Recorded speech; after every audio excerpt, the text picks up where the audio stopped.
So guys, hawak natin right now is the Huawei Mate 70RS. So, meron siya dalawang colors dito na nakita ko. Color red and this is the color silver. So, tingnan natin kanyang presyo muna here in China. So, this is the price. So, you have silver, red, and black.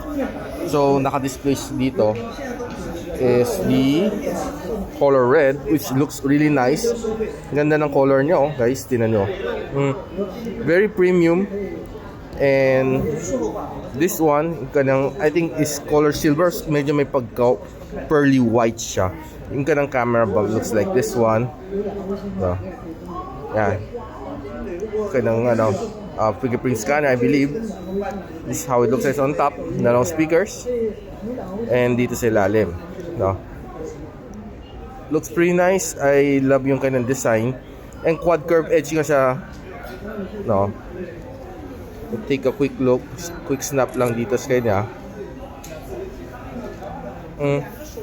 Expect natin sharp na sharp ang ganang photo. Yan. Looks really nice. I'd say na pretty good ang camera ni Huawei Mate 70RS.